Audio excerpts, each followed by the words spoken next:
Praise the lord. ಕ್ರಿಸ್ತನಲ್ಲಿ ಪ್ರೀತಿಯುಳ್ಳ ದೇವಜನರೇ, ಈ ದಿನ ಸತ್ಯವೇದದಲ್ಲಿರುವಂತಹ ಒಂದು ಧೈರ್ಯಪಡಿಸುವ ವಾಗ್ದಾನವನ್ನು ನಾವು ಧ್ಯಾನಿಸೋಣವೇ.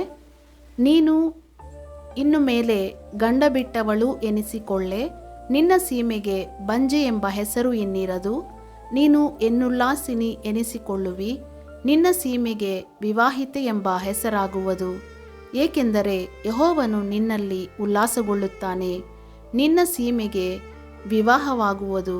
ವಾಕ್ಯದ ಅಡಿಭಾಗದಲ್ಲಿ ಎನ್ನುಲ್ಲಾಸಿನಿ ಎಂಬುದಕ್ಕೆ ಎಪ್ಸಿಬಾ ಎಂಬುದಾಗಿಯೂ ವಿವಾಹಿತೆ ಎಂಬುದಕ್ಕೆ ಬೆಯುಲಾ ಎಂಬುದಾಗಿಯೂ ಬರೆಯಲ್ಪಟ್ಟಿದೆ. ಎಪ್ಸಿಬಾ ಎಂದರೆ ಕರ್ತನು ನಿನ್ನನ್ನು ಮೆಚ್ಚಿದ್ದಾನೆ ಎಂಬುದಾಗಿ. ನಾವು ಬಾಳುವ ಈ ಪ್ರಪಂಚದಲ್ಲಿ ನಮ್ಮ ಬಯಕೆಯಾದದ್ದು ದೇವರು ನಮ್ಮ ಮೇಲೆ ಮೆಚ್ಚುಗೆಯಾಗಿರಬೇಕೆಂಬುದಾಗಿದೆ. ದೇವರು ನಮ್ಮ ಮೇಲೆ ಮೆಚ್ಚುಗೆಯಾಗಿರುವುದೇ ನಮ್ಮ ಜಯವಾಗಿದೆ. ದೇವರು ನಮ್ಮ ಮೇಲೆ ಮೆಚ್ಚುಗೆಯಾಗಿರಬೇಕಾದರೆ ಒಂದು ಸ್ವಾರ್ಥ ಚಿಂತನೆ, ಎರಡು ಮನುಷ್ಯರನ್ನು ಮೆಚ್ಚಿಸುವುದು ಎಂಬ ಎರಡು ಕಾರ್ಯಗಳನ್ನು ಅಗಲಿಸಬೇಕು. ಸ್ವಾರ್ಥ ಚಿಂತನೆ ಎಂಬುದು ನಾವು ನಮ್ಮನ್ನೇ ಮೆಚ್ಚಿಸಿ ನಮ್ಮ ಇಷ್ಟಗಳು, ಬಯಕೆಗಳು, ದುರಾಶೆಗಳು ಇವುಗಳಿಗೆ ತಕ್ಕಂತೆ ಜೀವಿಸುವುದಾಗಿದೆ. ನಾವು ಯವನಸ್ಥರಾಗಿದ್ದಾಗ ನಮ್ಮ ನಡುವನ್ನು ನಾವೇ ಕಟ್ಟಿಕೊಂಡು ನಮ್ಮ ಇಷ್ಟ ಬಂದ ಹಾಗೆ ತಿರುಗಾಡಿದೆವು.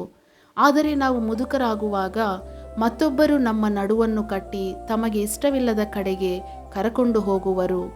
ಯೋಹಾನ 21:18.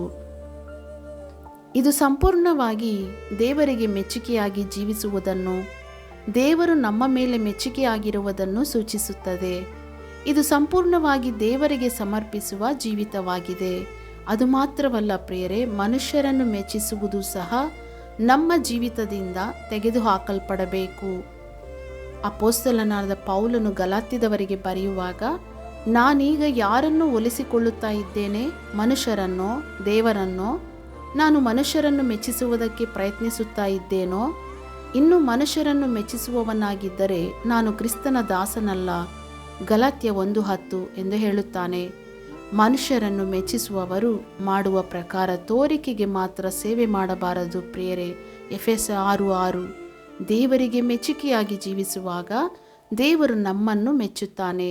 ಆಗ ನಾವು ಎಪ್ಸಿಬಾ ಎಂದು ಕರೆಯಲ್ಪಡುತ್ತೇವೆ.